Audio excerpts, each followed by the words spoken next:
नमस्ते जी।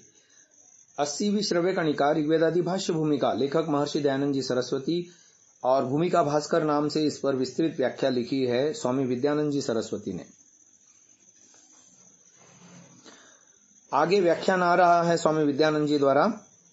निज शक्ति अभिव्यक्ते है, ये जो सूत्र कपिलाचार्य का ऋषि ने दिया था, इत्यादि सूत्र में भी नित्य शब्द का पाठ नहीं है, किंतु सूत्र की रचना में प्रायः अपठित शब्दार्थों का ऊहन किया जाता है। अन्यथा सभी शास्त्रों का व्याख्यान अनुचित ठहरने लगेगा। शास्त्र योनित्वात् ब्रह्म सूत्र के इस सूत्र पर शंकर के भाष्य के अनुसार वेद रचना ईश्वर की स्वाभाविक क्रिया है। जो स्वाभाविक है वह अनिवार्यतः नित्य है। गुण और गुणी में समवाय संबंध होने से उक्त सूत्र में नित्य शब्द के अभाव में इस अर्थ का अक्षिप्ततया ऊहन कर लेना सर्वथा युक्त है। पुरुष सहचारी प्रधान सामर्थ्य से वेदों का प्रामाण्य सिद्ध होने से प्रत्येक सृष्टि में पूर्वकल्प के समान ऋषियों के हृदय में वेद प्रकाशित होते रहे। इसी प्रकार वेदों की नित्यता अक्षत रहती है। जो वेद दर्शन वेद को ईश्वर प्रणीत मानते हैं, वे वेद को परतः यानी ईश्वरतः प्रमाण मानते हैं। वैशेषिक से पूर्वोक्त सूत्र में वेद का प्रामाण्य तद्वचनात् अर्थात ईश्वर विरचित होने के कारण माना गया है, क्योंकि ईश्वर सर्वज्ञ, निर्भ्रांत तथा नित्य है। अतएव उससे प्रादुर्भूत होने से वेद भी सर्वज्ञानमय, निर्भ्रांत तथा नित्य है। इस प्रकार वेद का प्रामाण्य परमेश्वर पर निर्भर है। मीमांसक वेद को ईश्वर की रचना नहीं अपितु सदा स्वतः प्रवर्तमान मानते हैं। अतः उनके मत में वेद स्वतः प्रमाण हो सकते हैं। संसार का उच्चतम ग्रंथ भी अपने प्रामाण्य के लिए किसी अन्य की साक्षी की अपेक्षा रखता है। वेद का प्रामाण्य किसी मानुषी अथवा शरीरधारी व्यक्ति की रचना के अधीन नहीं है। स्वतः प्रमाण की परिभाषा पुरुषानधीनत्वम स्वतस्त्वम करना असंगत नहीं होगा। इस परिभाषा में मान लेने पर मीमांसकों तथा अन्य दार्शनिक मतों में सामंजस्य बना रह सकता है। सांख्य के मत में वेद राशि परमात्मा की निज शक्ति से अभिव्यक्त है। उसके स्वतः प्रामाण्य का यही मूलाधार है। फलतः यदि वेद के शब्द की अर्थबोधन शक्ति का हमें ज्ञान है तो उससे हमें जिस अर्थ का बोध होगा उसके प्रामाण्य के लिए किसी अन्य साधन की अपेक्षा नहीं है। कहा जाता है कि मनुष्य में स्वाभाविक ज्ञान शक्ति है, उसके आधार पर वह धीरे धीरे उन्नति करता हुआ ज्ञान प्राप्त कर लेगा। इस विषय का विस्तृत विवेचन वेदोत्पत्ति प्रकरण के अंतर्गत किया गया है। वस्तुतः नैमित्तिक ज्ञान के बिना कोई भी उन्नति करना संभव नहीं है। अतएव सृष्टि के आदि में परमेश्वर वेद के रूप में नैमित्तिक ज्ञान देता है। यह वही ज्ञान होता है जो प्रलय काल में भी उसके ज्ञान में बना रहता है। यदि ऐसा न होता तो कहां से आता, क्योंकि असत से सत की अर्थात अभाव से भाव की उत्पत्ति होना असंभव है। अतएव च नित्यत्वम ब्रह्म समस्त विश्व का अध्यक्ष है। जिस विश्व का वह अध्यक्ष है वह जीवात्मा और प्रकृति के रूप में विद्यमान है। चेतन तत्व जीवात्मा शुभाशुभ कर्मों का कर्ता और उनके फलों का भोक्ता है। जड़ प्रकृति अपने अनंत विकारों के साथ उसका भोज्य है। इन पर ब्रह्म की अध्यक्षता तत्कालिक न होकर सार्वभौम है, यानी नित्य है। स्पष्ट है कि जीवात्मा और प्रकृति नित्य पदार्थ हैं। अन्यथा अध्यक्षता तात्कालिक होती तब जीवात्माओं के अपने हिताहित मार्ग में प्रवृत्ति और निवृत्ति के शासन भी नित्य होने चाहिए। विश्व संचालन का शासन ईश्वरीय है। जीवात्माओं के नित्य होने से वेद रूप शासन का नित्य होना अनिवार्य है। अब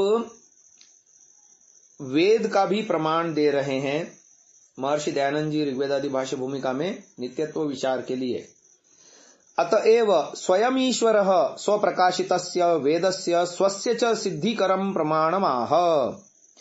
सपर्यगाच्छुक्रमकायमव्रणमस्नाविरं शुद्धमपापविद्धम् कविर्मनीषी परिभूः स्वयंभूर्याथा तत्यतोऽर्थान् व्यददाच्छाश्वतीभ्यः समाभ्यः।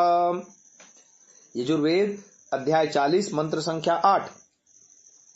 अस्यायम अभिप्रायः यह पूर्वोक्तः सर्वव्यापकत्वादि विशेषण युक्तः ईश्वरोऽस्ति सपर्यगात् परितः सर्वतोऽगात् गतवान् प्राप्तवान् अस्ति नैवैकः परमाणुरपि तद्व्याप्त्या विनास्ति शुक्रम तद्ब्रह्म सर्वजगत्कर्त्री वीर्यवत् अनंत बलवत् अस्ति अकायम तत् स्थूल सूक्ष्म कारण शरीर त्रय संबंध रहितम अव्रणम नैवेतत् तस्मिन् छिद्रं कर्तुं परमाणुरपि शक्नोति अतएव छेदरहितत्वाद् अक्षतम् अस्नाविरं तन्नाडी संबंध रहितत्वाद् बंधनावरण विमुक्तम शुद्धम तदविद्यादि दोषेभ्यः सर्वथा पृथग् वर्तमानम् अपापविद्धम नैव तत्पापयुक्तम पापकारी च कदाचित् भवति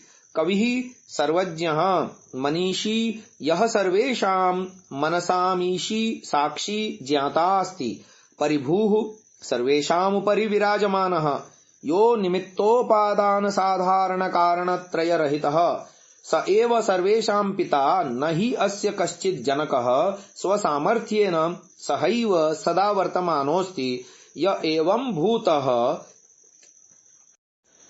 सच्चिदानंद स्वरूपः परमात्मा ससर्गादौ स्वकीयाभ्यः शाश्वतीभ्यः निरन्तराभ्यः समाभ्यः प्रजाभ्यो यथातथ्यतः यथार्थ स्वरूपेण वेदोपदेशेन अर्थान् व्यदधात् विधत्तवान् अर्थात् यदा यदा सृष्टिं करोति तदा तदा प्रजाभ्यो हितायाम् आदि सृष्टौ सर्वैर्विद्या समन्वितं वेदशास्त्रं स एव भगवानुपदिशति अतएव नैव वेदानाम् अनित्यत्वं केनापि मंतव्यं तस्य विद्यायाः सर्वैर्देश सर्वदैक रस वर्तमानत्वात्।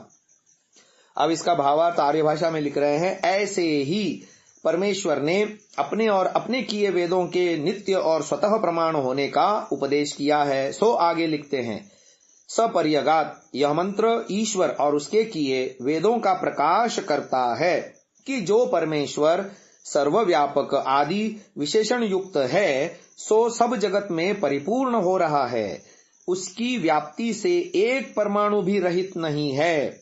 सो ब्रह्म शुक्रम सब जगत का करने वाला और अनंत विद्यादि बल से युक्त है। अकायम जो स्थूल सूक्ष्म और कारण इन तीनों शरीरों के संयोग से रहित है, अर्थात वह कभी जन्म नहीं लेता। अव्रणम जिसमें एक परमाणु भी छिद्र नहीं कर सकता, इसी से वह सर्वथा छेद रहित है।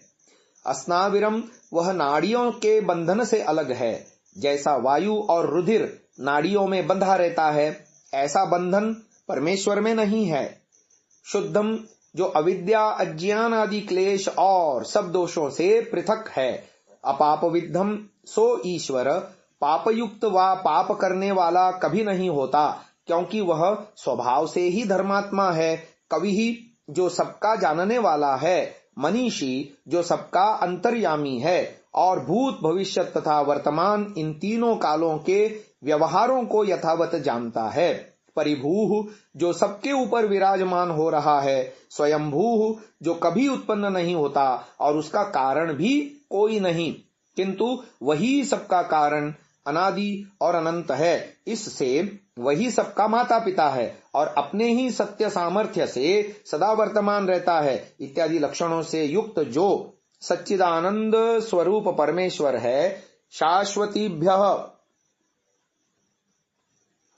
शाश्वतीभ्य उसने सृष्टि के आदि में अपनी प्रजा को, जो कि उसके सामर्थ्य में सदा से वर्तमान है, उसके सब सुखों के लिए अर्थात अर्थान व्यदधात सत्य अर्थों का उपदेश किया है। इसी प्रकार जब जब परमेश्वर सृष्टि को रचता है तब तब वेद उसके ज्ञान में सदा बने रहते हैं।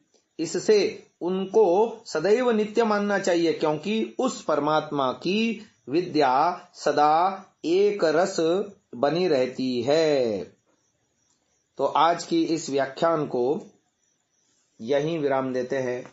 ओम।